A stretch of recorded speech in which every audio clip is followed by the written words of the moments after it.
The moment Patricia Hayes called her sister-in-law worthless in front of 40 relatives on Thanksgiving 2010, Dorothy Hayes knew 20 years of silence had been enough. But what Trish didn't know, what nobody in that crowded farmhouse knew, was that the woman in the patched jeans and grease-stained jacket had $2.3 million sitting in her checking account at First National Bank of Marshalltown. And in 5 months, Trish would lose everything. Every single thing. But the story doesn't start there. It starts with the sound of gravel under worn tires. The '98 Ford F-150 rolled into the circular drive at 4:47 p.m. on November 25, 2010. Rust bloomed along the wheel wells like iron flowers. The passenger door had a dent the size of a dinner plate. The paint, once forest green, had faded to the color of old moss. Inside, Dorothy Hayes sat with her hands at 10 and 2 on the steering wheel, engine idling, looking at the house she'd been dreading all week. The Patterson farmhouse. Robert and Trish's place. 3 stories of white clapboard, black shutters, a wraparound porch with rocking chairs that had never been sat in, decorative corn stalks tied to the posts, orange and burgundy mums and matching planters. A BMX-5 in the driveway, dealer plates still visible, couldn't have been more than 3 months old. Beside it, a silver Lexus sedan. Behind that, 2 more cars. Neighbors. Family. The whole county, it seemed. 40 people inside. Dorothy cut the engine. The silence hit first, then the cold. November in Iowa is a particular kind of cold, the kind that finds the gaps in old truck doors and settles into your bones. She wore a Carhartt jacket 20 years old with oil stains on the left sleeve and a tear in the collar she'd mended with fishing line.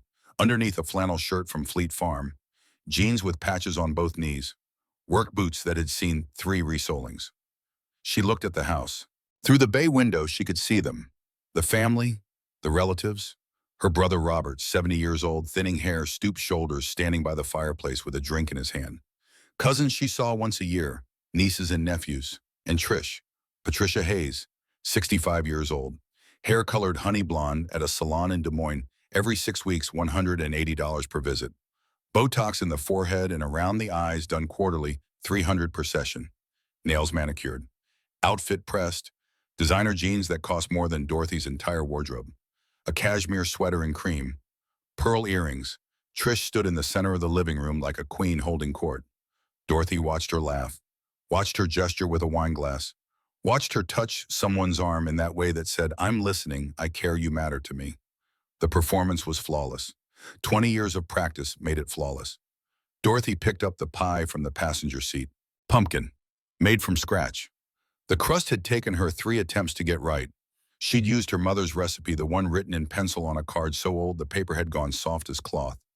The filling was smooth, the spices balanced. She'd wrapped it in aluminum foil still warm. She opened the truck door. The sound of laughter spilled out from the house. Louder now. Multiple conversations layered over each other. The clink of glasses. Somewhere inside a football game played on television, announcers calling plays nobody was watching. Dorothy walked up the porch steps. Her boots made hollow sounds on the wood. She knocked. The door opened almost immediately. A niece couldn't have been more than 25, bright smile, tight dress, holding a glass of white wine. "Aunt Dot, you made it?" Dorothy nodded, handed her the pie. "Oh my gosh, this is still warm. Come in, everyone's here." The house smelled like roasted turkey and perfume. Too much perfume. Competing fragrances that made Dorothy's eyes water. She stepped inside and the warmth hit her like a wall. The thermostat had to be set at 75. Wasteful. But she said nothing. 40 people. She'd been right about that. The living room was packed. The dining room beyond it, tables set for 20, was surrounded by people holding plates, eating standing up. In the kitchen, more relatives. Children ran through the hallways. A baby cried somewhere upstairs. And then she heard it. Trish's voice cutting through the noise like a blade through silk. "Oh my God, she's here." The conversations didn't stop, but they changed. Volume dropped. People turned. 40 sets of eyes found Dorothy Hayes standing in the entryway in her patched jeans and stained jacket and old boots caked with dried mud. Trish set down her wine glass. She crossed the room. 5'6", slim, manicured, every hair in place. She wore an expression Dorothy had seen 1,000 times before. The expression that said, "I'm about to say something cruel and I'm going to enjoy it." Dot. "Trish, you came." "I did." Trish looked her up and down, slow, deliberate, making sure everyone saw what she was seeing. The old jacket, the patched jeans, the boots. You couldn't dress up, not even for Thanksgiving. Dorothy said nothing. Trish continued. I mean, Dot, honey, you're 67 years old. Don't you think it's time to buy some new clothes? Something without stains, without patches. Someone in the room coughed. The football game on television suddenly seemed very loud. Dorothy met her sister-in-law's eyes. The clothes are fine. Fine, Trish laughed. It wasn't a kind laugh. It was the laugh of someone who'd been waiting all day for this moment. Fine, Dot, you look like you just walked off a construction site. This is Thanksgiving. Family. You couldn't make an effort. Robert appeared at Trish's elbow. Honey, maybe we should. I'm just saying, Trish cut him off, that at some point a person should have pride in their appearance.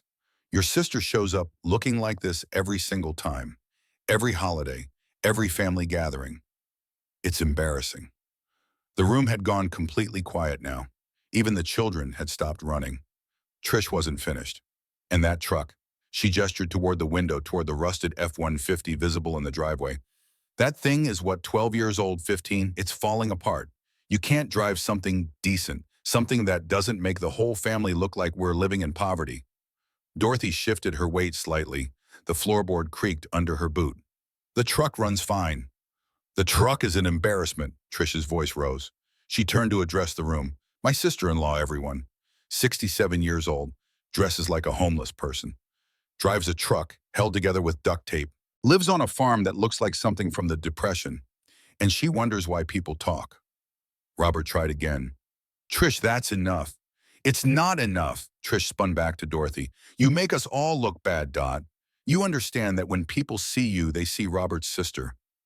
They think we're all like this, poor, struggling, living paycheck to paycheck. You're a reflection on this family.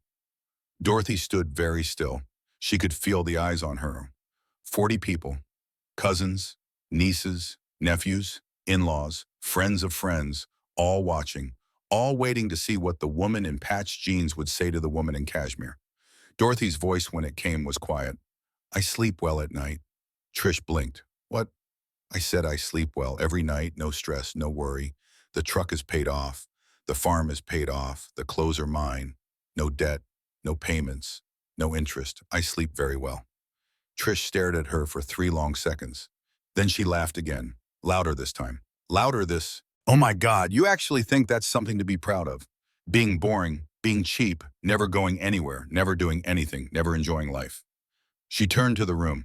Ladies and gentlemen, Dorothy Hayes, the woman who's too cheap to live. A few uncomfortable laughs rippled through the crowd. Dorothy looked at her brother. Robert wouldn't meet her eyes. He stared at his drink, instead shoulders hunched, a man who'd stopped fighting years ago. Dorothy picked up her jacket from where she'd set it on the entryway bench. I'll go. Oh, don't be dramatic, Trish said. I'm just telling the truth. Someone has to. Dorothy walked to the door. Dot, Robert started. It's fine, Dorothy said. Enjoy your dinner. She stepped out onto the porch. Behind her, the conversation started up again, quieter at first, then building. Voices, laughter, the clink of glasses, life moving on. Dorothy walked to her truck. The cab was cold. She sat with her hands on the steering wheel, not moving, staring through the windshield at nothing. The sun had set while she'd been inside. The sky was the color of old bruises, purple and gray and deep blue at the edges. Stars just beginning to show. 20 years. 20 years of this. She thought about the first time. A family reunion in 1990. Trish, newly married to Robert, full of energy and opinions. Dorothy had shown up in work clothes straight from the fields. Trish had pulled her aside, smiling friendly. Just a suggestion. Really, don't you think you could dress a little nicer for these things? Then Christmas, 95. Trish asking in front of everyone why Dorothy never went on vacation. Don't you want to see the world? Don't you want to experience life? Or are you just going to die on that farm without ever living? Easter 2003. Trish showing photos from a Caribbean cruise. 14 days, all inclusive. Turquoise water, white sand beaches. Then turning to Dorothy. You could afford a trip like this if you wanted to, couldn't you, Dot? Or is money too tight? It had built slowly. Year after year, comment after comment, always in front of others, always designed to humiliate, always delivered with a smile that said, I'm just joking, can't you take a joke? Dorothy had taken it. All of it. She'd smiled. She'd said nothing. She'd let Trish have her moment. Because Dorothy knew something Trish didn't.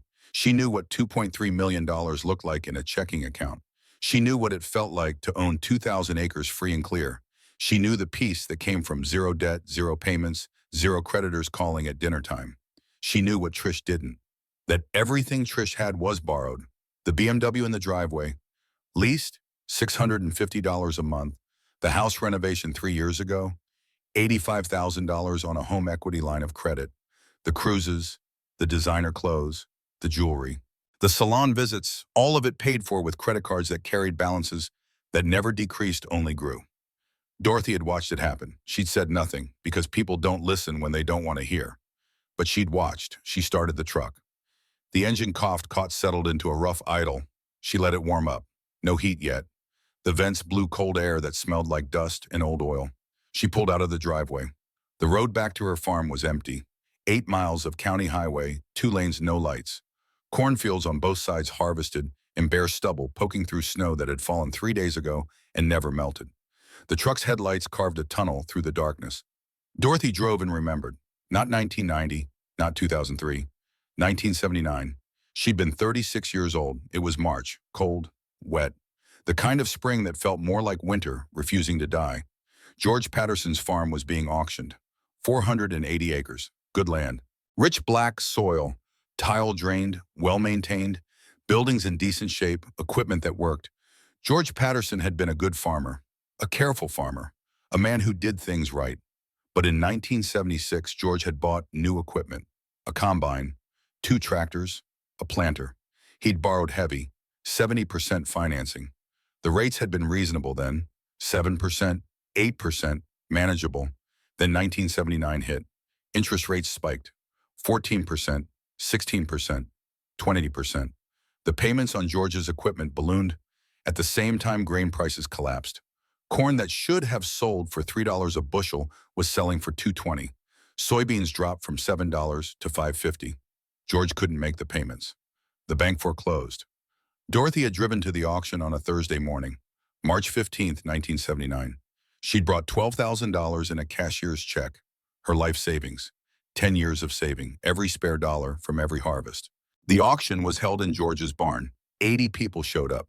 Dorothy remembered walking in, seeing George Patterson standing in the corner by the workbench. 52 years old, unshaven, red eyes, hands shaking. His wife beside him, crying quietly into a handkerchief. Their 3 kids, teenagers, trying to look anywhere but at their parents. The crowd was vultures. Some tried to hide it with sympathetic expressions and quiet murmurs. But they were vultures. They'd come to pick the bones, to buy equipment at 40 cents on the dollar, to profit from another man's failure. The auctioneer started with the land, 480 acres, prime farmland, starting bid $200,000. A man in the front raised his hand.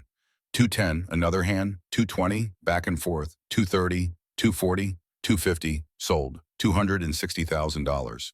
The bank had a note on the property for $380,000. George Patterson walked away with nothing, worse than nothing. He still owed the difference. Then the equipment. The combine went for less than half its value. The planter for 40%. The tractors one by one sold for pennies on the dollar. When the 1974 John Deere 4430 came up, Dorothy raised her hand. Starting bid $8,000.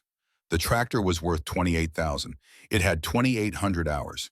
It ran perfectly. George had maintained it like a jeweler maintains a watch. Every oil change on schedule, every filter replaced, every grease fitting hit. The paint still shone. Dorothy bid $8,000. Someone bid $8,500. Dorothy $9,000. Someone else $9,500.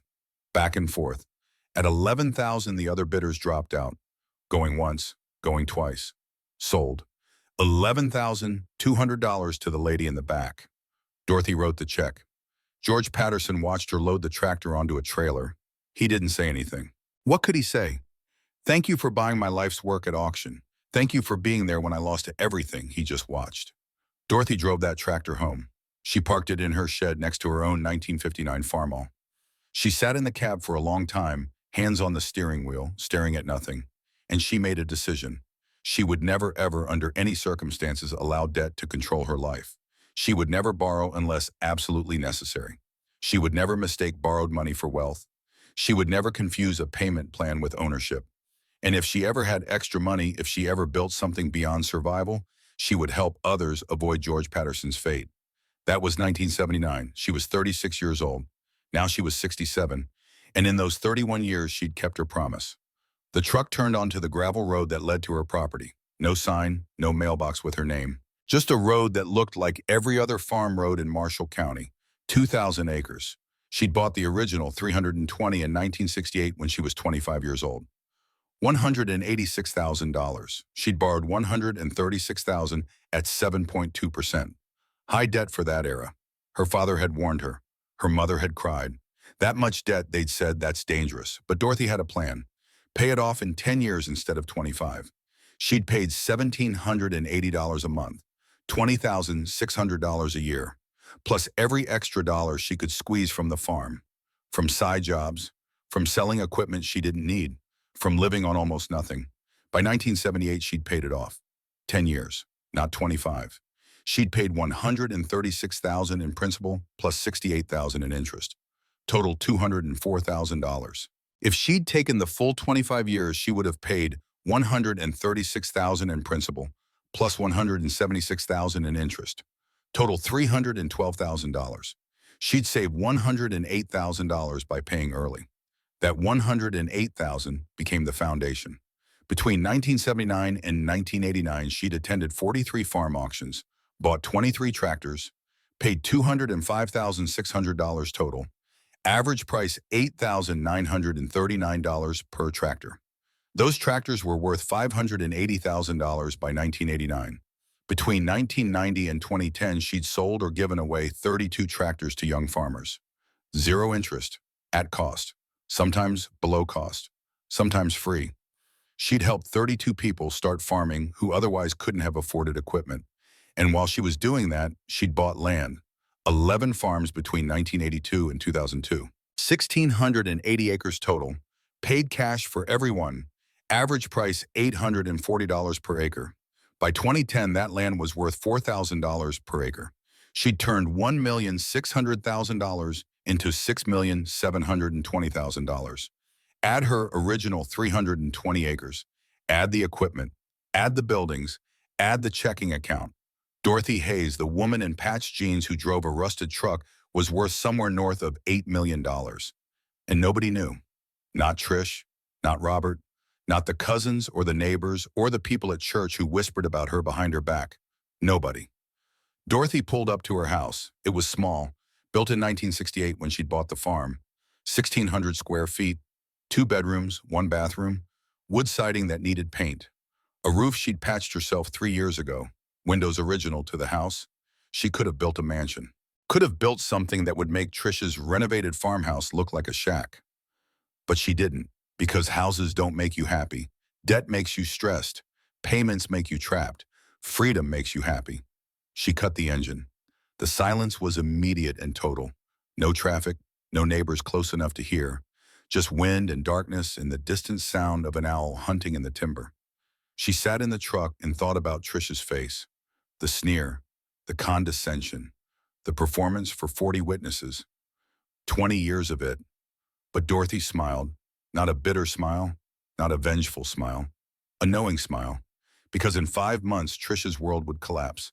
The BMW would be repossessed, the house would go to foreclosure, the credit cards would be maxed and unpayable, the bankruptcy filing would be public record, and everyone who'd been at that Thanksgiving dinner, everyone who'd watched Trish humiliate Dorothy would know the truth. That the woman in designer clothes was drowning in debt, and the woman in patched jeans had $2.3 million in the bank. Dorothy got out of the truck. She walked to her house. Inside she made tea. Chamomile, no sugar. She sat at her kitchen table, the same table from 1968, scarred and worn and solid as stone. She thought about tomorrow. Tomorrow she would go into town. She would stop at Thompson John Deere dealership. She would find Marcus Thompson, the owner, the man who'd inherited the business from his father, the man who judged farmers by their trucks and their clothes. And she would tell him she wanted to buy 12 tractors. 12 John Deere tractors. Specific models, different years, total value approximately $540,000. She would write a check, and she would watch Marcus Thompson's face when it cleared. But that was tomorrow. Tonight, Dorothy Hayes finished her tea. She washed the cup. She turned off the lights. She walked to her bedroom, the same bedroom she'd slept in for 42 years.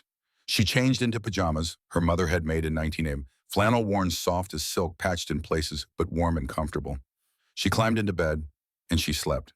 No stress, no worry, no debt, no payments due, no creditors calling, no interest accumulating. She slept the sleep of a woman who owned her life completely. While 8 miles away in a farmhouse with 3 stories and a wraparound porch, Patricia Hayes lay awake staring at the ceiling, thinking about the credit card statement that had come yesterday. $18,000. Minimum payment due $540. Interest rate 22.9%. Thinking about the home equity line, $150,000 borrowed. Payment due the first of every month. The checking account that had $300 in it until Robert's paycheck hit. Thinking about the BMW lease. $650 due in 4 days. Thinking about all of it. Unable to sleep. While the woman she'd called worthless, the woman she'd mocked in front of 40 people slept peacefully in a house with peeling paint and 40-year-old furniture. But Trish didn't know that. Not yet. That knowledge was coming. In 5 months, it would arrive like a freight train. And when it did, when Trish's world collapsed and she lost everything and stood in the wreckage of her life, she would remember this night. She would remember Thanksgiving 2010. She would remember the woman in patched jeans walking out the door without saying goodbye. And she would finally understand what Dorothy Hayes had known all along. That debt is a prison, and the woman who looks poorest might be the richest person in the room. The pattern started in 1995. Dorothy remembered it clearly because it was the year she'd paid off her second land purchase. 160 acres adjacent to her original property. She'd bought it at an estate sale for $115,200. Cash. The widow had cried when Dorothy handed her the cashier's check. No waiting for bank approvals. No contingencies. Just money and handshake and deed transfer. Dorothy had driven to the family reunion that August feeling lighter than she had in years. Debt-free on 480 acres. Equipment paid for. Buildings maintained. Money in the bank for the first time since 1968. She'd worn the same thing she always wore. Jeans, work shirt, boots. The reunion was at the county park. 50 people. Picnic tables, grills smoking, kids running through sprinklers. Trish had just married Robert 6 months earlier. The honeymoon period. Everything still bright and new and full of possibility. Dorothy had parked her truck next to the other vehicles. Ford F-150s mostly, a few Chevys, work trucks, farm trucks. Trucks that earned their keep. And then she saw it. The BM Midnight Blue 5 Series, gleaming in the August sun like a jewel. It sat among the pickups like a racehorse in a stable of plow horses. Trish stood beside it laughing with a group of cousins. She wore white capris, a silk blouse, sandals with heels. Her nails were painted coral pink. Her hair was styled in a way that required professional awe. Dorothy walked past carrying her contribution to the potluck. Baked beans, made from scratch, bacon and brown sugar and molasses. The recipe her mother had used for 40 years. Dot, Trish's voice rang out across the parking area. Come see Bo. Dorothy stopped. Trish gestured to the BMW. What do you think Robert got it for me? Anniversary present. 6 months. They'd been married 6 months. But Dorothy said nothing. It's beautiful, one of the cousins said. How much did that cost? Another asked. Trish laughed. Oh, we didn't buy it. We're leasing. So much smarter than buying. You get a new car every 3 years. Always under warranty. Always perfect. Dorothy looked at the car. Looked at Trish, did the math in her head without even trying. Lease payment on a BMW 5 Series in 1995, probably $550 to $650 a month. Call it $600, $7,200 a year. Over 3 years, $21,600. Then turn it in, start over. Another 3 years, another $21,600. Forever making payments, forever owing, never owning. What do you think, Dot? Trish asked. Don't you think it's gorgeous?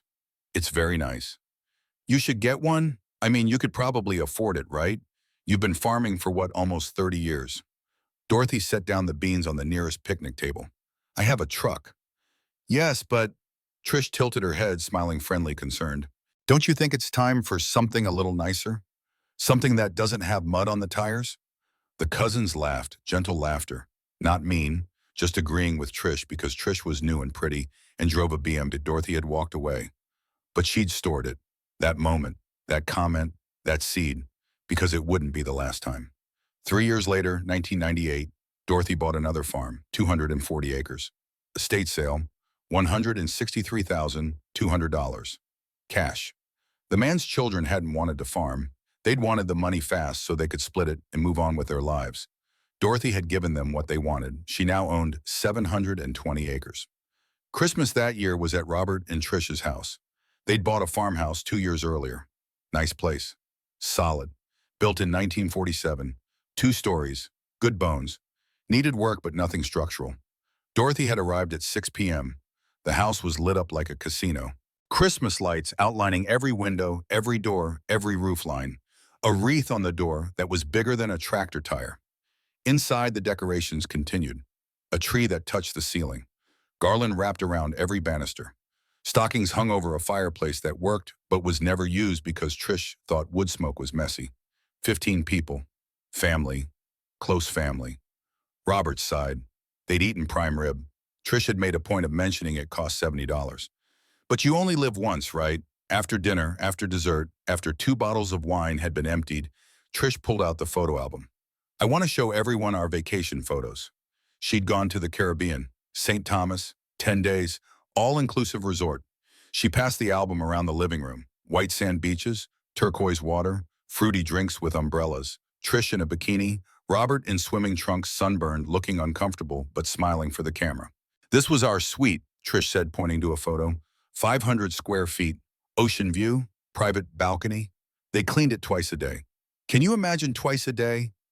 Dorothy looked at the photos when the album reached her. The resort looked expensive. The food looked expensive. The excursions looked expensive. How much did this cost? Someone asked. Trish waved her hand.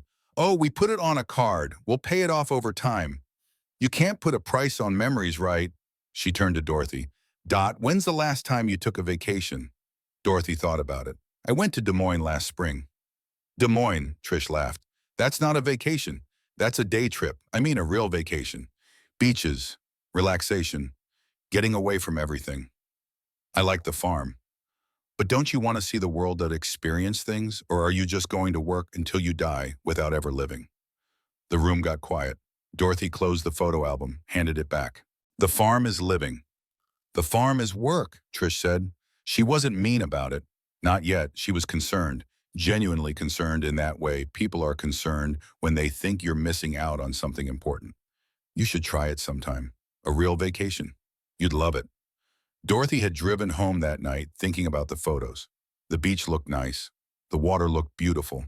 The idea of sitting in the sun with nothing to do but read sounded pleasant. But she'd done the math. Caribbean vacation. All inclusive. 10 days. 2 people. Call it $6,000. Maybe 7. Put on a credit card at 19% interest. Making minimum payments of $200 a month. It would take 41 months to pay off. Total paid $8,200 for 10 days for memories that faded. While the debt stayed, Dorothy had decided then that Trish's version of living wasn't living at all. It was borrowing from tomorrow to feel good today. It was stealing from your future self to buy a moment in the present. But she'd said nothing, because people don't want to hear that the thing making them happy is slowly destroying them. By 2003, Dorothy owned 960 acres. She'd bought another 240 for $195,000. The seller had been shocked. You have that kind of money just sitting around? Dorothy had said yes, because she did. That was the year Trish renovated. Easter dinner, 20 people. The house had been transformed. New kitchen, granite countertops, stainless steel appliances, a 6-burner gas stove. Cabinets that cost more per linear foot than Dorothy's entire kitchen had cost to build in 1968. The bathrooms were next. Marble tile, rainfall shower heads, heated floors. Then the master bedroom. New carpet, new paint, a California king bed, a mattress that cost $4,000. Trish gave tours throughout the day. She was proud. She'd worked with a designer. She'd picked every finish, every fixture, every detail had been considered. Come see the master bath. Dorothy had followed her upstairs. The bathroom was larger than Dorothy's bedroom. Tub big enough for 2. Separate shower with glass doors and 3 shower heads. Double vanity, marble everywhere. A chandelier over the tub. What do you think? Trish asked. It's very nice. Cost a fortune, but worth every penny. We used a HELOC, home equity line of credit. Have you heard of those? Dorothy had heard of them. Debt secured by your house. Borrow against the value you've built. Take out equity and spend it on improvements that may or may not increase the value enough to justify the cost. How much? Dorothy asked. 85,000 for everything. Kitchen, bathrooms, master bedroom. But the value it adds to the house is way more than that. Our realtor friend says we probably increased the value by 120,000. Dorothy looked into the marble, at the chandelier, at the fixtures that probably cost more than she spent on groceries in a year. She did the math silently. 85,000 borrowed, at 6% interest. If they paid it off over 10 years, the payment would be $943 a month. Total paid $113,160. Cost of borrowing, $28,160. To renovate a house they didn't own outright. To create equity they couldn't access unless they sold or borrowed against it again. Dorothy had nodded. It looks beautiful. And she'd gone back downstairs. But she'd filed it away. Another data point. Another piece of evidence that Trish lived in a different world. A world where borrowing was normal, where debt was a tool, where spending money you didn't have was called leveraging assets instead of living beyond your means. The pattern accelerated after 2003. Dorothy watched it from a distance. She saw it at family gatherings, at church, at the grocery store in town, around the community. Trish's life became more expensive every year. 2005. A second car, a Lexus sedan. Trish's mother had gotten too old to drive. Trish bought the Lexus to drive her around. Lease, $500 a month. 2006 Botox. Dorothy heard about it from a cousin. Trish had started going to a dermatologist in Des Moines. $300 every 3 months. Preventative, Trish said, to keep from looking old. 2007. The cruise, Alaska this time. 17 days, $8,000. But we got a deal because we booked early 2008 country club membership, $6,000 a year. For the networking, Robert's business depends on connections. 2009 designer handbags. Dorothy had seen Trish carrying them. Gucci, Louis Vuitton, Coach. Each one cost more than Dorothy spent on clothes in 5 years. 2010, the new BMW. The lease on the first one had ended. Trish traded up. BMW X5. Bigger, luxury SUV, $650 a month. Every year something new. Every year something more expensive. Every year Trish looked more polished, more put together, more successful. And every year Dorothy looked exactly the same. Same truck, same jeans, same jacket, same boots. The contrast became sharper. The comments became more frequent. Church, October 2008. Dorothy attended services every Sunday at First Methodist. She sat in the same pew she'd sat in since 1968. Fourth row from the back left side. She wore clean jeans, a button-up shirt, her good boots, the ones without mud. After service coffee hour in the fellowship hall. Folding tables set up with cookies and coffee in industrial urns. The women gathered in clusters. The men talked by the door. The children ran between the tables playing tag. Dorothy stood by the coffee urn pouring herself a cup when she heard Trish's voice from the group of women 10 feet away. I just worry about her, you know. Dorothy knew they were talking about her. She didn't turn around. She added cream to her coffee, stirred, counted the rotations. 5, 6, 7. Who? Someone asked. Dorothy, Robert's sister, my sister-in-law. Oh yes, I saw her come in. She always wears those same jeans, doesn't she? She does, Trish said. Dorothy could hear the concern in her voice. Genuine concern. The kind that sounds caring but cuts deeper than cruelty. I don't think she owns anything else. And that truck. Have you seen her truck? The old green one. 15 years old, rusted out, falling apart. I keep telling Robert we should help her, but she's so proud. Won't accept anything. Does she need help? Well, I mean, look at her. She dresses like she shops at Goodwill. She never goes anywhere, never does anything. Just works on that farm alone. It's sad, really. She's 64 years old, and she has nothing to show for all that work. Dorothy added more cream to her coffee. It was too light now. Looked like tan paint. She dumped it out, started over. Has she ever been married? Someone asked. No, never. I think maybe she missed her chance. Too focused on work. And now look at her, all alone, no family of her own, nothing but that farm. Dorothy took her new cup of coffee and walked to the opposite side of the fellowship hall. She found an empty chair, sat down, drank coffee that was too hot, and burned her tongue. She stayed for exactly 15 minutes. Then she left. In her truck alone, she sat with her hands on the steering wheel and stared at the church building. Gothic Revival architecture, built in 1923, beautiful stained glass, solid oak doors, a congregation that had been gathering for over 100 years, and inside women who thought she was poor, women who pitied her, women who had no idea that the woman they felt sorry for had more money in her checking account than they would earn in their lifetimes. Dorothy started the truck. She drove home, and she didn't go back to coffee hour for 3 months. But the worst was the 4th of July Parade 2009. Marshalltown held a parade every year. Main Street started at 10 a.m. Fire trucks, veterans, school bands, local businesses, farm equipment. Anyone could enter. The whole town came out to watch. Dorothy hadn't planned to participate. She'd been working on a drainage issue in the South 40. But her neighbor, old Frank Sullivan, had called her at 9 that morning. His tractor had broken down. He was supposed to drive it in the parade. Could Dorothy bring one of hers? Dorothy had said yes. She'd hitched her 1979 John Deere 4430 to the trailer, driven it to Main Street, unloaded it, parked it in the lineup between a fire truck and a float from the Lutheran church. The tractor was old. It goes 30 years old, but it ran perfectly. She maintained it herself, changed the oil every 100 hours, greased every fitting, kept the paint touched up. It wasn't showroom pretty, but it was clean and functional and reliable. Dorothy wore what she always wore: jeans, work shirt, boots, a hat to keep the sun off. The parade started. She drove the tractor down Main Street, 2 miles an hour, waving at the crowds, children pointing, old farmers nodding in appreciation. Someone had tied an American flag to the roll bar. It snapped in the breeze. She saw Trish on the third block, standing on the sidewalk with a group of women Dorothy recognized from church. Trish wore white pants, a red blouse, blue scarf, patriotic. Perfect. Hair and makeup done. Sunglasses that cost $300.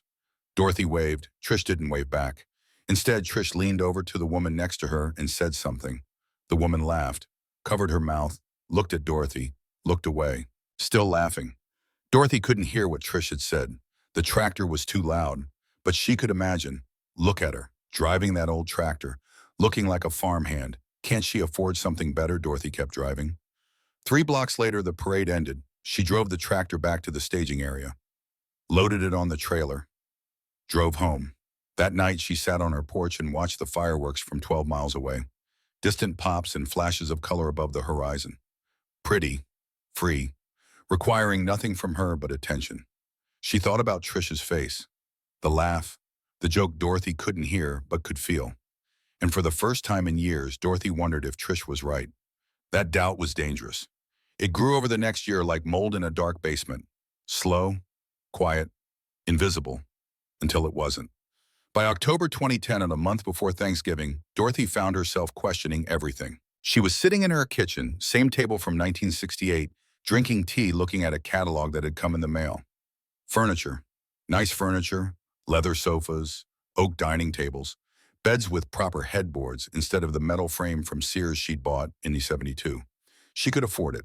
All of it. She could buy the entire catalog and not dent her savings. But she didn't need it, did she? Her furniture worked. It was old, but it functioned. The table held plates. The chair held her weight. The bed was comfortable. But Trish's house had new furniture. Beautiful furniture. The kind you saw in magazines, and Trish was happy. Wasn't she? Dorothy closed the catalog, put it in the recycling bin, made more tea. But the doubt lingered. Maybe she was wrong. Maybe she'd been wrong for 40 years. Maybe the whole philosophy of saving and avoiding debt and living below your means was just another word for cheap, for joyless, for scared. Maybe Trish's way was better. Maybe experiences mattered more than bank account balances. Maybe memories of Caribbean beaches were worth more than the peace of zero debt. Maybe. The phone rang 2 days later. Dorothy answered. "Hello, Mrs. Hayes?" A man's voice, professional, friendly.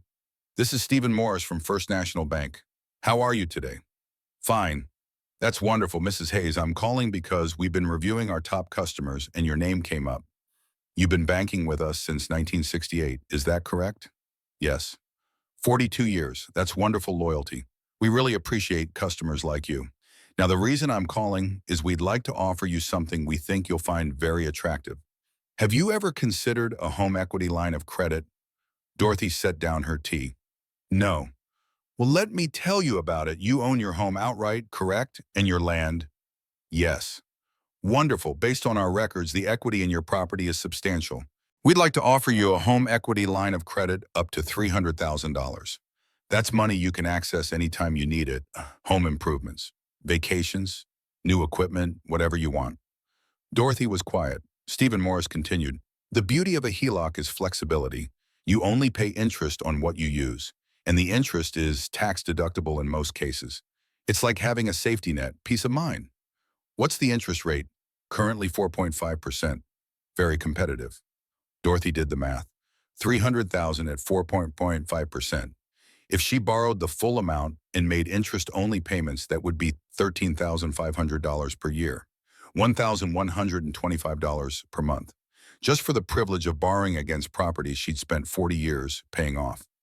"Mrs. Hayes, are you interested?" Dorothy looked around her kitchen. Old appliances, dated cabinets, linoleum from the 70s. She could renovate, could make it beautiful, could have granite and stainless steel like Trish.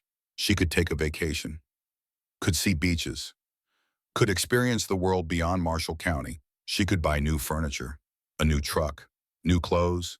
She could look successful.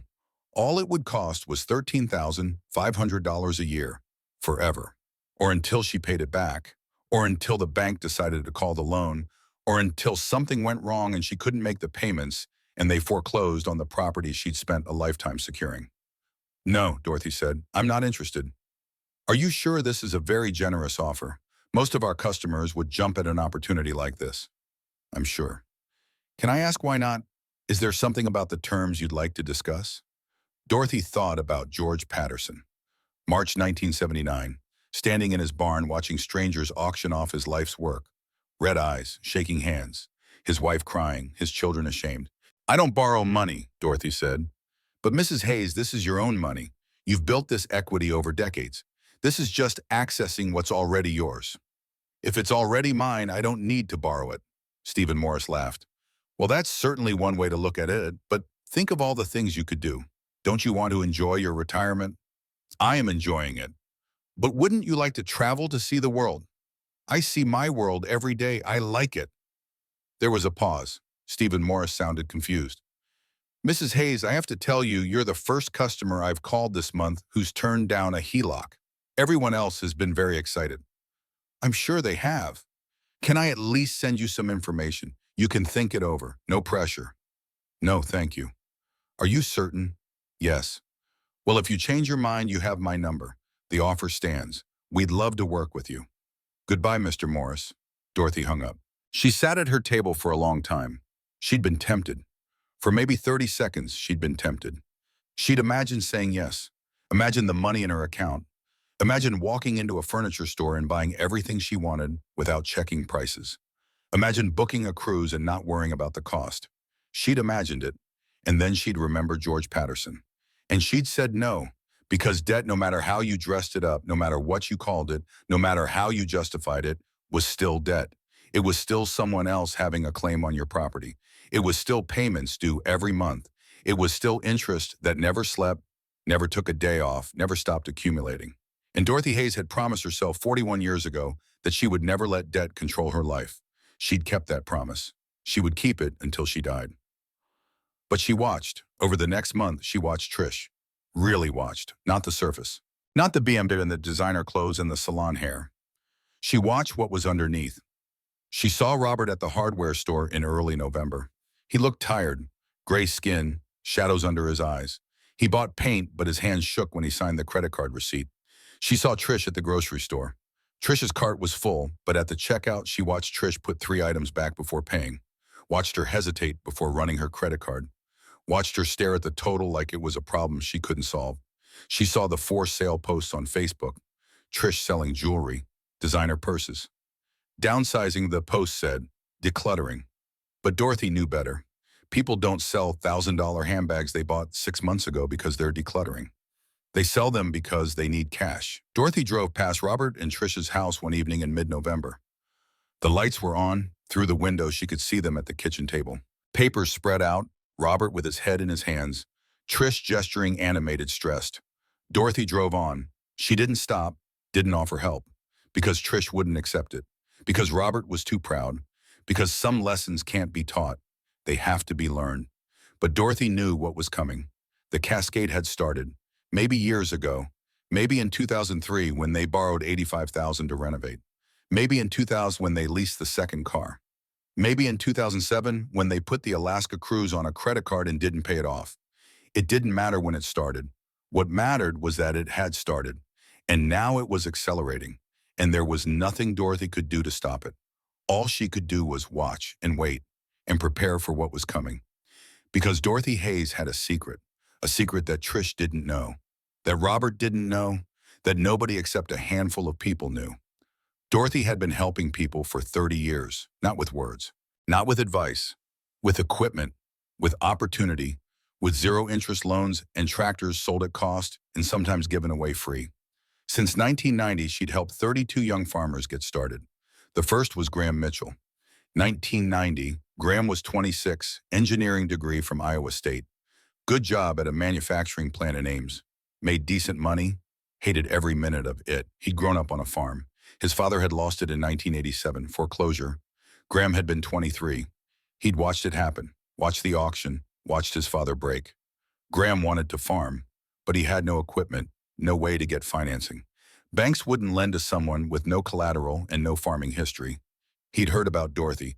Someone mentioned her at a farm supply store. Old woman south of town, buys tractors at auctions, might sell you one cheap. Graham had driven to Dorothy's farm on a Saturday in March. She'd been in the shed rebuilding a hydraulic pump. He'd found her there, hands covered in grease, wearing coveralls older than him. "Mrs. Hayes?" "Yes." "My name's Graham Mitchell. I heard you might sell tractors." Dorothy had set down her wrench, wiped her hands on a rag. Oh, looked at him. 26 years old, he clean-cut, nervous, hopeful. "What do you want a tractor for?" "I want to farm. I have 180 acres under rent agreement, but I need equipment." "You have money." $18,000, saved over 3 years. Dorothy had walked him to another shed, showed him a 1976 John Deere 4430, 60 horsepower, 4,000 hours. She'd bought it at auction in 1986 for $8,400. Spent $3,600 on maintenance and repairs. Total investment, $12,000. Market value, $24,000. Dorothy had pointed at it. "This one worked for you." Graham had climbed into the cab, sat in the seat, gripped the steering wheel. His hands shook. "How much?" "12,000. Graham turned to look at her. 12, the blue book says, this is worth at least 22.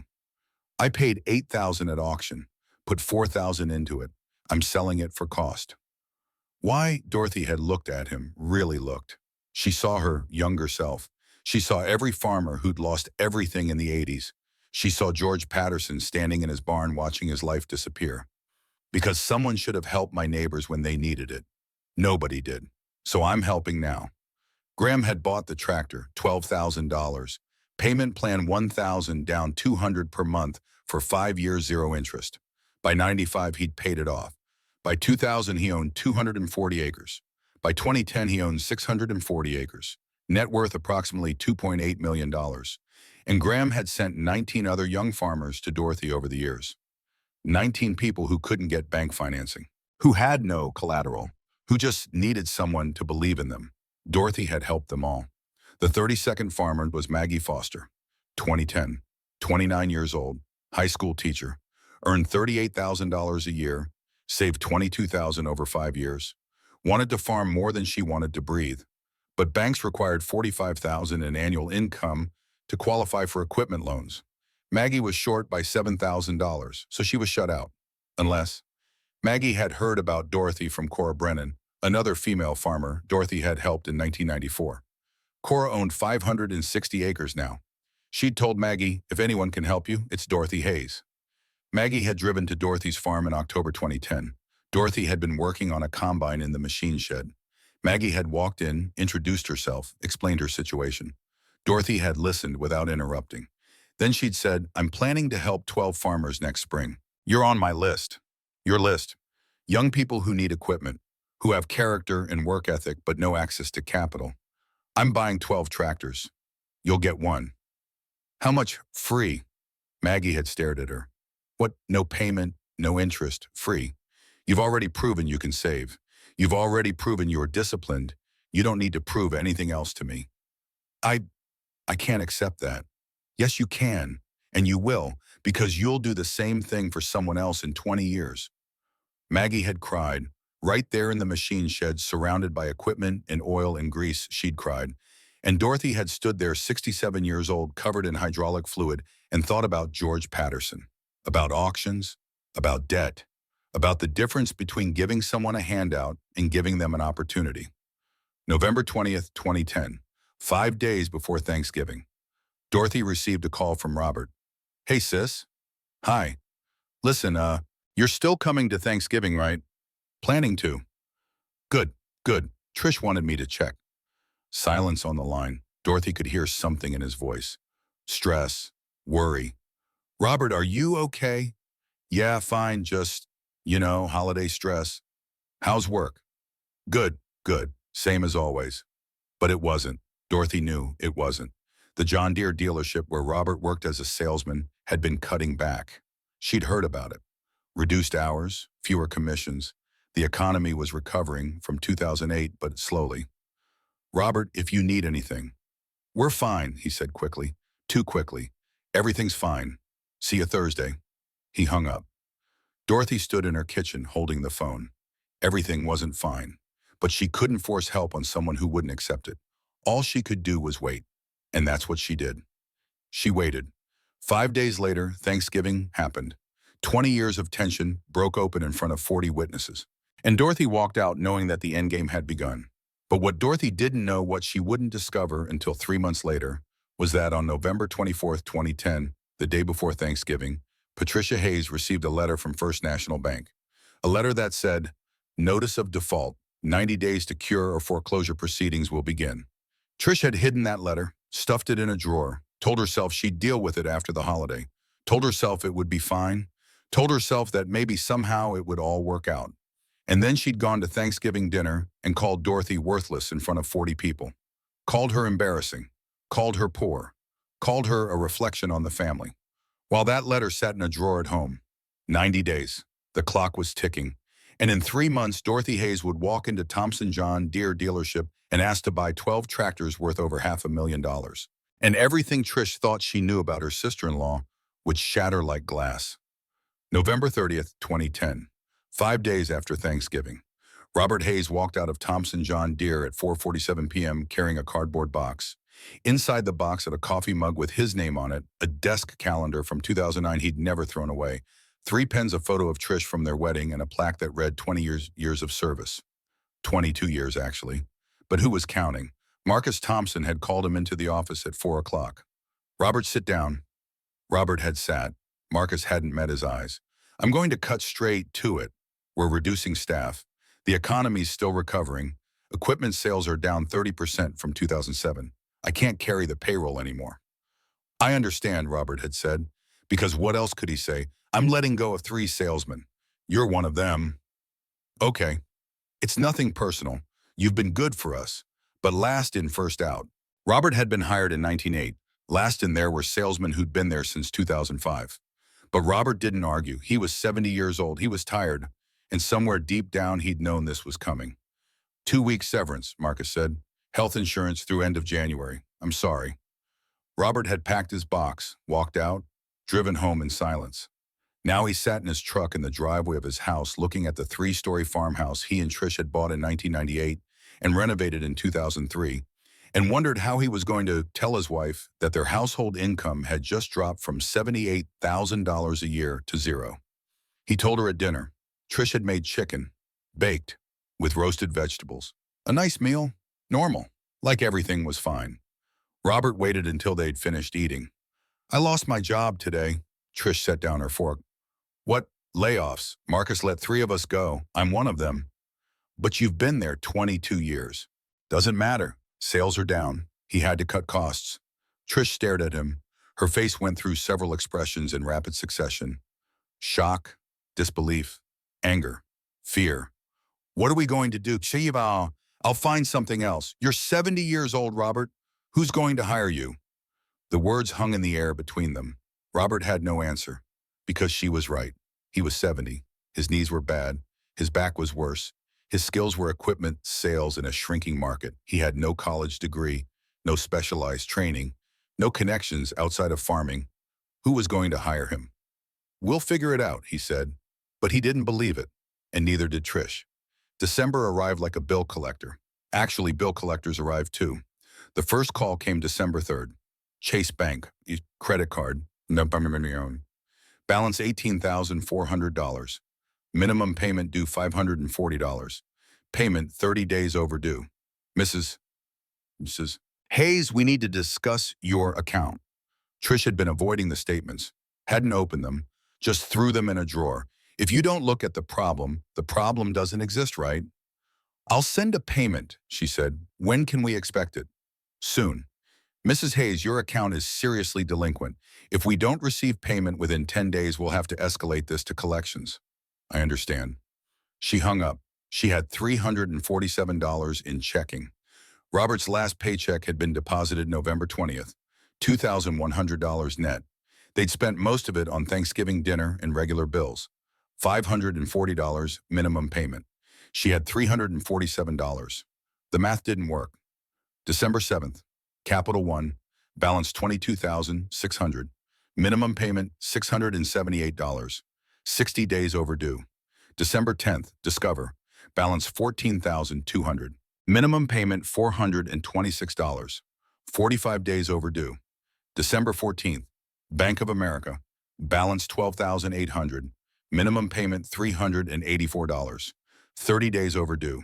December 18th, BMW Financial Services, lease payment $650. 15 days overdue. December 21st, First National Bank, home equity line of credit, balance $150,000. Interest-only payment $562. 10 days overdue. December 23rd, First National Bank, mortgage, balance $287,000. Payment $2,112. 5 days overdue. The calls came every day, sometimes twice a day, sometimes 3 times. Different banks, different amounts. Same message, "You owe us money. When are you paying?" Trish stopped answering the phone. Robert applied for jobs. Walmart, greeter position. They said they'd call back. They didn't. Lowe's, sales associate. They wanted someone who could lift 50 pounds repeatedly. Robert's back couldn't handle that. Casey's General Store.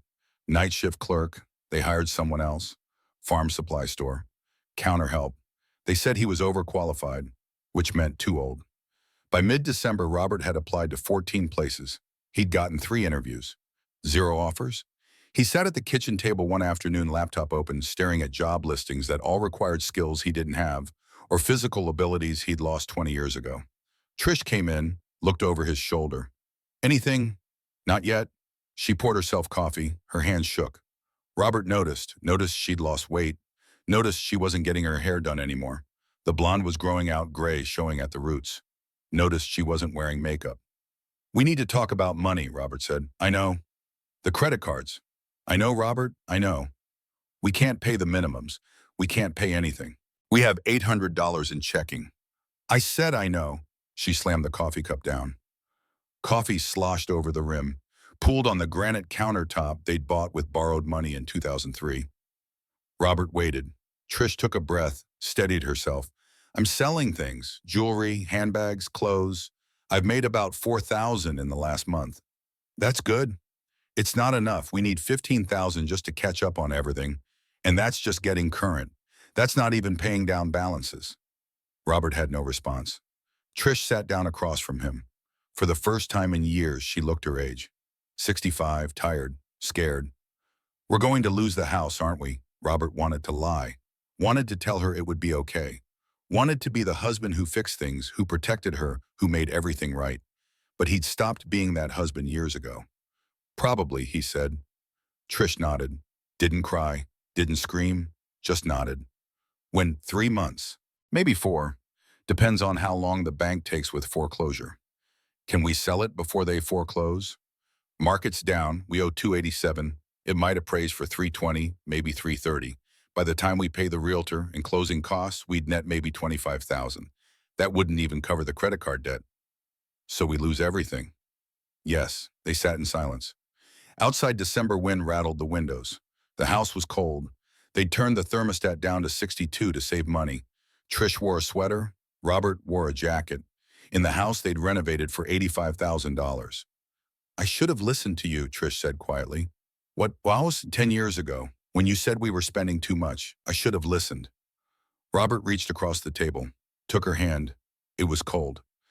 We'll get through this. But he didn't believe it, and neither did she. January was worse.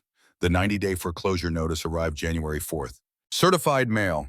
Trish signed for it, read it, put it in the drawer with all the other unopened statements. 90 days to cure default or property will be sold at public auction. Default amount $7,400. 3 missed mortgage payments plus late fees. They had $900 in checking. Robert had applied to 23 jobs. No offers. Trish had sold everything of value. The jewelry, the handbags, the designer clothes. She was down to basics now. Jeans from Target, sweatshirts from Walmart. The transformation was complete. She looked like Dorothy. The irony wasn't lost on her. January 28th, Trish drove to Walmart for groceries. She had $84 budgeted. She filled her cart carefully. Generic brands, nothing extra. Chicken thighs instead of breast. Store-brand cereal. Off-brand coffee. At checkout, she ran her debit card. Declined. She tried again. Declined. Do you have another card? The cashier asked. Trish had 6 credit cards in her wallet, all maxed out. She tried one anyway. Declined. I need to call my bank. I can hold your items if you want to step aside. Trish abandoned the cart, walked out, sat in her car, the Lexus, 7 years old now. Lease had ended in 2008. She'd bought it for $12,000, owed $9,000 still. She called the bank. Your checking account has been frozen due to a levy from Capital One credit card services. What does that mean? It means a creditor has obtained a judgment against you and frozen your account to collect the debt. How much? $22,600 plus court costs. Total levy, $24,100. Trish hung up. She drove home with no groceries. Robert was in the living room. She told him about the account. He nodded, like he'd expected it. We have $43 in cash, he said. That's it. That's everything we have in the world. Ooh, Trish sat down on the couch. The expensive couch. $4,000, leather. Bought in 2003. What do we do? I don't know. Robert, what do we do? I said, I don't know. His voice cracked. Trish looked at him. Really looked. Her husband of 25 years. 70 years old. Unemployed. Broken. This was the man who'd promised her everything would be fine. This was the man who'd let her spend and spend and spend because he couldn't say no. This was the man who'd stood by while she mocked his sister for being cheap. This was the man who'd enabled all of it, and she'd let him. February 15th. The foreclosure notice hit Facebook. Not intentionally. Foreclosures are public record. Anyone can look them up. And in a county of 37,000 people, someone always looks them up. A distant cousin posted it, just a screenshot. No caption necessary. Notice of foreclosure sale, 180 acres plus improvements. Hayes property, Marshall County, Iowa. Auction date March 15, 2011. The post got 43 comments in 2 hours. Is this Robert Hayes, Trish's place? I thought they were doing well. Goes to show you never know.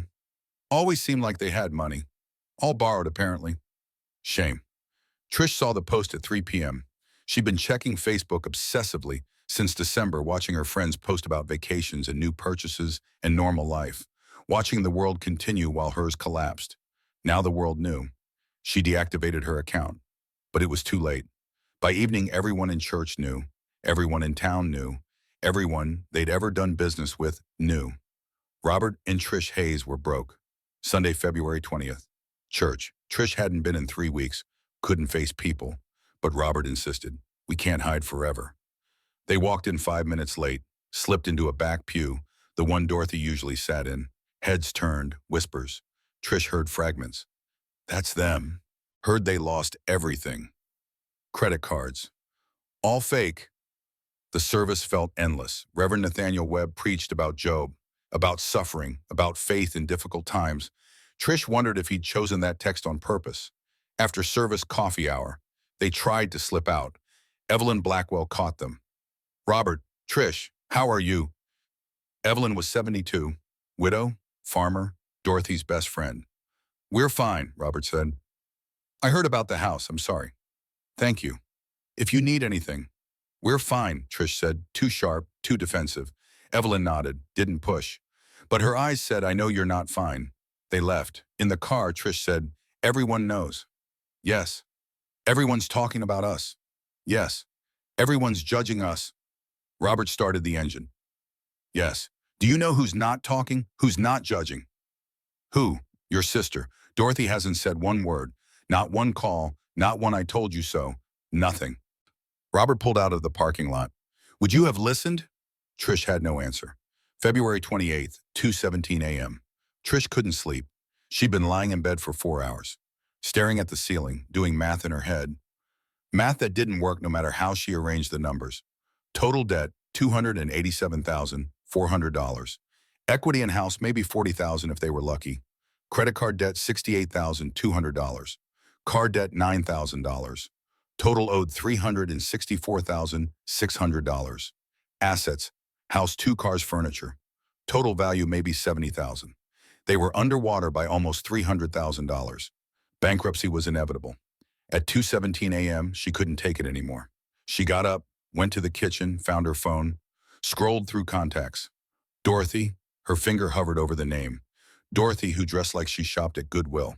Dorothy, who drove a truck held together with rust and hope. Dorothy, who'd never gone on vacation, never bought anything nice, never lived. Dorothy, who Trish had mocked for 20 years. Dorothy, who'd walked out of Thanksgiving dinner without saying goodbye after being called worthless in front of 40 people.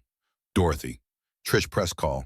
It rang 4 times. Hello, Dorothy's voice, awake, alert, like she'd been expecting this. Dot, it's me. I know. Are you awake? I am now. Silence. Trish could hear her own breathing, fast, shallow, panicked. I need help. More silence, then Dorothy's voice, quiet, careful. What kind of help? We're losing the house. The bank's foreclosing. March 15th, 3 weeks from now. I know, I saw the notice. Of course you did. Everyone did. Trish, I need money. We need money. We're so far underwater, Dot, I don't know what to do. How much do you owe? Everything. Credit cards, mortgage, HELOC, cars. About $365,000 total. Dorothy was quiet for a long moment. That's a lot of debt. I know. How did it get that high? A little at a time. 10 years of a little at a time. I tried to warn Robert years ago. He said you had it under control. I didn't. I don't. I never did. Trish's voice cracked. Dot, can you help us? Help you how? Loan us money. Enough I did to catch up on the mortgage. Enough to stop the foreclosure. How much? $7,000. That's all we need to cure the default. Then we could sell the house. Pay off what we can. Start over. Dorothy didn't answer right away. Trish waited, counted her heartbeats. 20, 30, 40. Finally, no. What? I'm not loaning you money. Why not? You have it. I know you have it. You've been farming for 40 years. You never spend anything. You must have savings. I do. Then why won't you help us? Dorothy's voice, when it came, was gentle but firm, like talking to a child. Because a loan won't fix your problem, Trish. Your problem isn't $7,000. Your problem is $365,000. Your problem is 20 years of spending money you didn't have. Your problem is confusing borrowed money with real money. So you're just going to let us lose everything. You already lost everything. You just haven't admitted it yet. Trish felt anger rising. You're enjoying this, aren't you? Watching us fail after all those years of me having things and you having nothing. I had everything. You had nothing. You just didn't know it. I had a life. I had experiences. I traveled. I enjoyed things. No, Dorothy said quietly. You borrowed from your future to feel good in your present. That's not living. That's stealing from yourself. You don't understand. I understand perfectly. I watched it happen. I watched you buy the BMW. I watched you renovate the house. I watched you take cruises and buy designer bags and go to the salon every 6 weeks.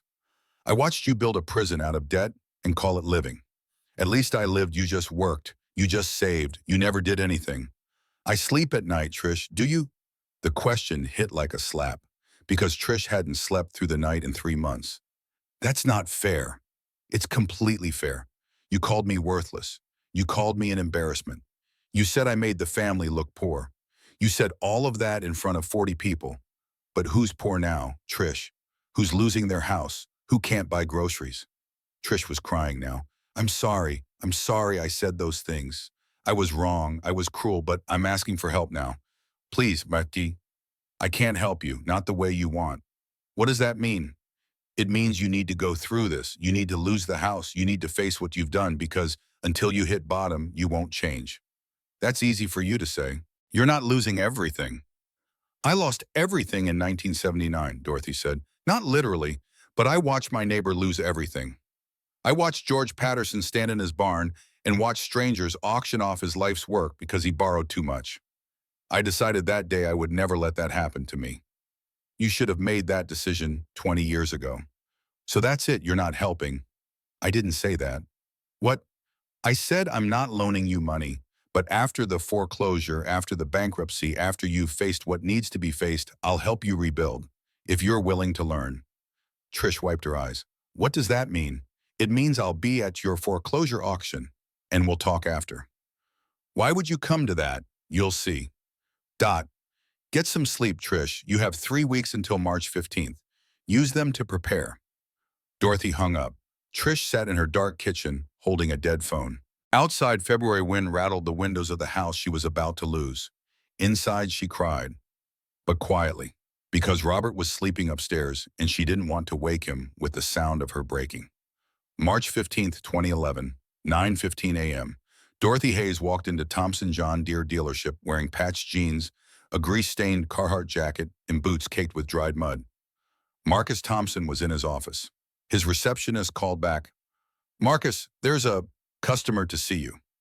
The pause before customer said everything. Marcus came out, saw Dorothy. His expression went from neutral to dismissive in half a second. "Can I help you? I need to buy some equipment. What are you looking for?" Dorothy pulled a folded piece of paper from her jacket pocket, placed it on the receptionist's desk. Marcus picked it up.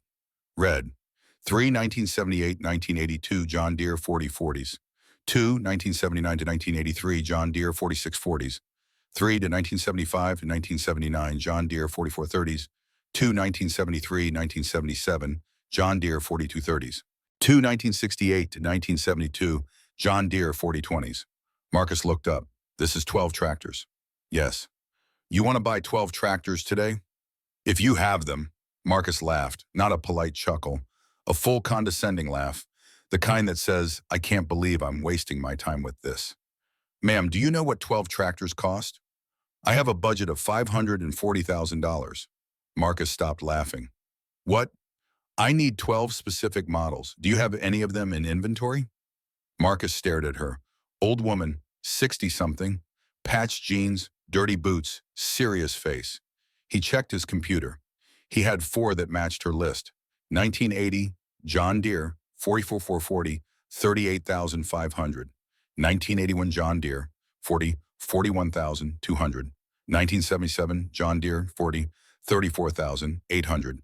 1982 John Deere, 47,900. Total $162,400.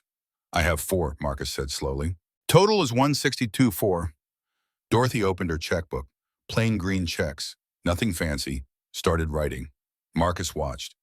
"Ma'am, I need to verify." "Of course." She finished writing, tore out the check, handed it to him. $162,400. Signed Dorothy Hayes, First National Bank of Marshalltown. Marcus called the bank. "I need to verify funds for a check. Dorothy Hayes, $162,400. The banker checked. "Mrs. Hayes has $2,347,000 in her checking account. The check will clear." Marcus hung up slowly, looked at Dorothy with completely different eyes. "You have $2.3 million in your checking account." "Yes." How did you, he stopped himself. Dorothy smiled, small, knowing, "I'm going to need those 4 tractors delivered today, and I need you to source the other 8 within 2 weeks." "Can you do that, YD?" Marcus was still processing.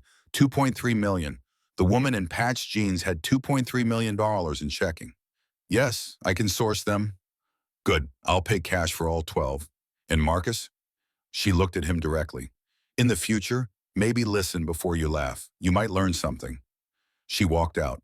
Marcus sat at his desk holding a check for $162,400, feeling like he'd just been educated. 2 p.m. Same day. 480 acres plus improvements. Hayes property. Auction. 200 people showed up. Some to bid, most to watch. Foreclosure auctions were entertainment and farming communities. Tragedy and opportunity mixed together. Dorothy stood in the back, quiet, observing. The auctioneer started. 480 acres prime farmland tile drained with home and outbuildings. Starting bid 280,000. A hand went up. 290. Another hand. 300. Back and forth. 310. 320. 330. Dorothy watched Trish standing to the side. Robert next to her. Both looked shell-shocked. Empty. Like they were watching their own funeral. 340. The bidding slowed. 340 once. 340 twice. Dorothy raised her hand. 350,000. Heads turned. Whispers rippled through the crowd. Who's that? The woman in the back. Is that Dorothy Hayes? The auctioneer pointed. 350 to the lady in back. Do I hear 360?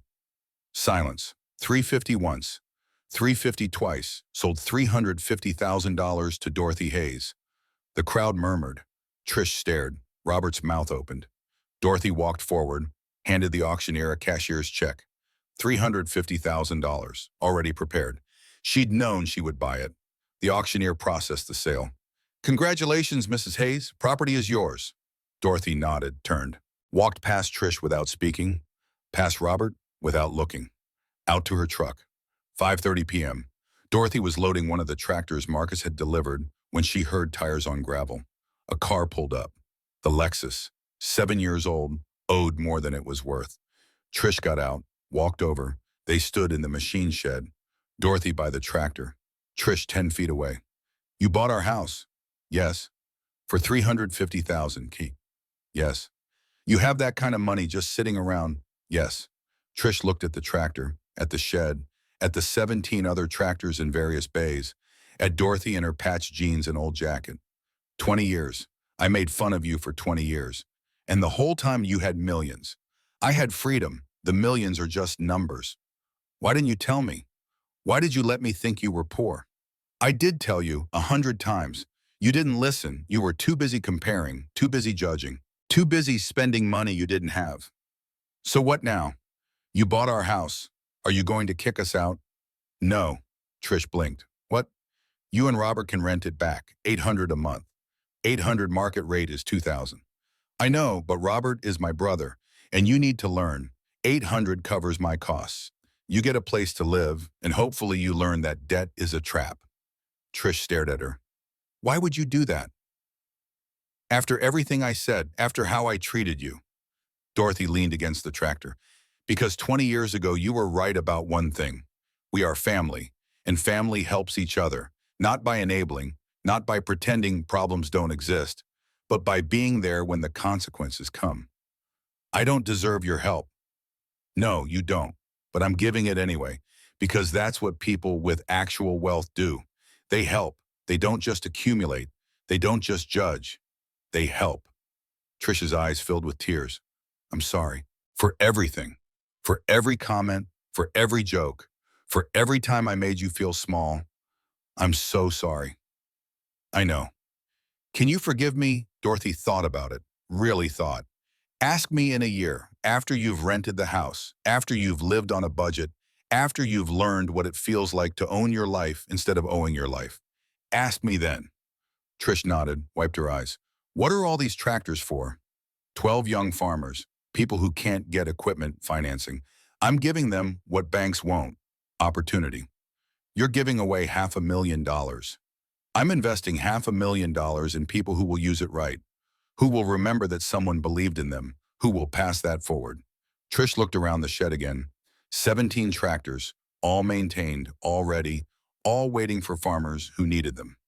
You've been doing this for years, haven't you? Since 1990, 32 farmers so far. These 12 make 44. And I thought you were wasting your life. Dorothy smiled. No, Trish, I was living my life. You were wasting yours. There's a difference. Trish had no response to that. She walked back to her car, stopped, turned. Dot. Yes. Thank you. For the house, for the chance, for not giving up on us.